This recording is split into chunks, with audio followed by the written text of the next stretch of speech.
Good afternoon, everybody. I guess it's still morning. We will begin today's media press conference with Assistant Coach Jay Lucas.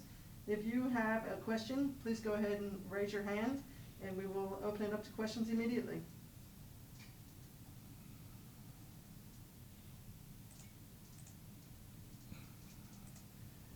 John Hale will open with you. Hey, obviously the big news last night was Keon coming back. Just what are your expectations for him this weekend and how much he'll be able to play against Florida? We're kind of just wait and see. He had a good practice yesterday.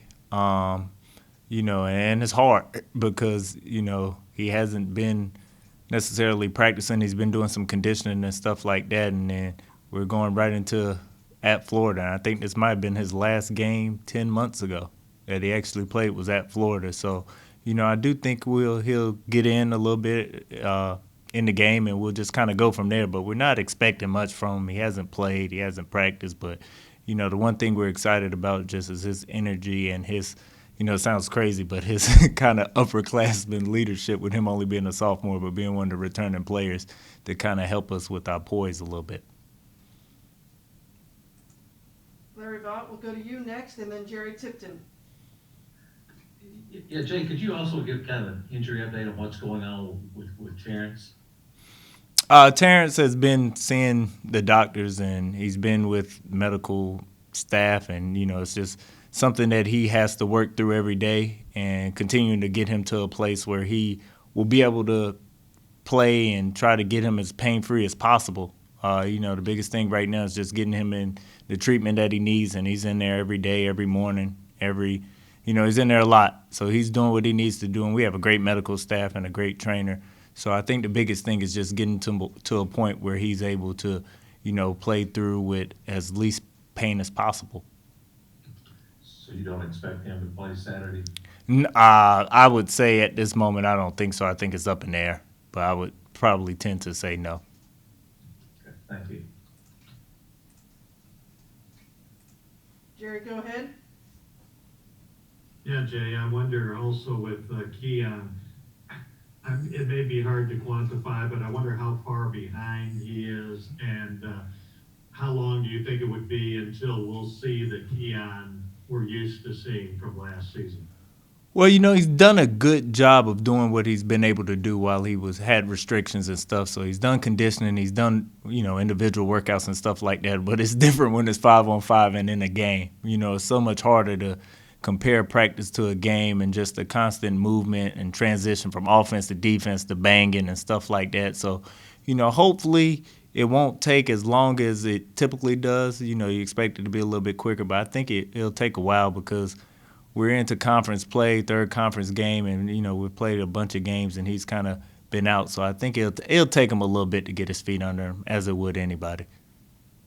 And I wonder, with the events on Wednesday with the protesters storming the Capitol, I wonder if Coach Cal or anyone addressed that with the team, and if they did, what was the message you wanted to get across? The biggest thing, Coach has done a good job of just letting the guys express their feelings and how they feel and, what's going through their mind and things like that. And that's something that, he gives them the ability to do. He always says it's a player's first program, and he really does run it that way. And he did a good job of listening to them and their concerns and their thoughts. And, that's the biggest thing is just having these open conversations to let them kind of express themselves. And I think we give them a safe place to do that. Keith Farmer, we'll go to you next.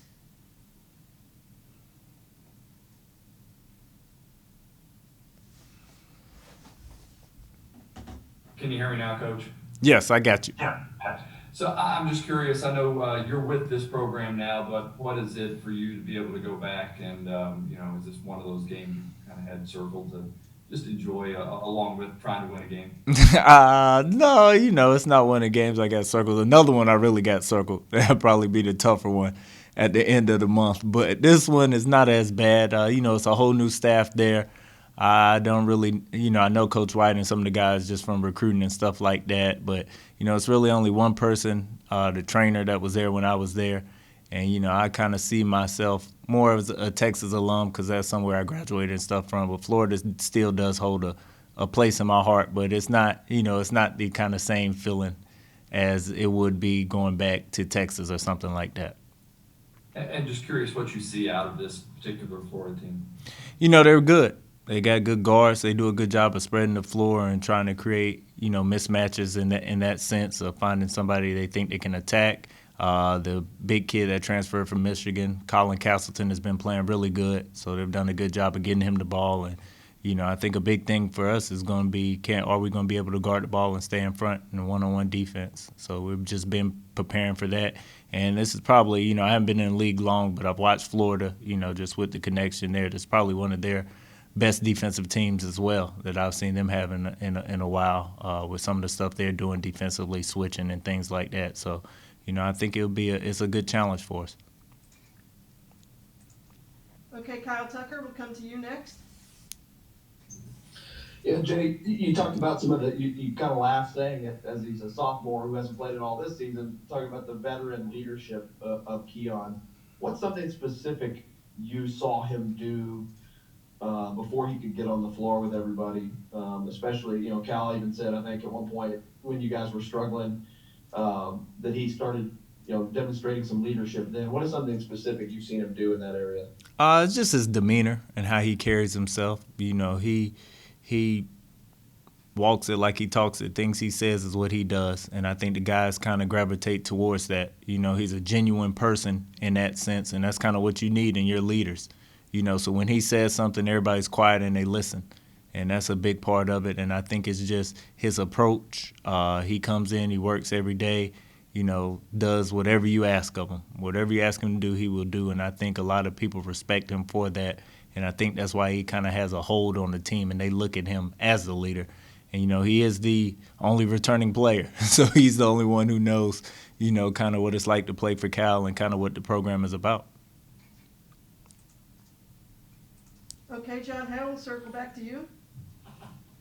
Jay, it seems like a lot of the season, especially during the losing streak, Cal has been speaking to the fan base a little bit, trying to tell them to stay positive, support these guys.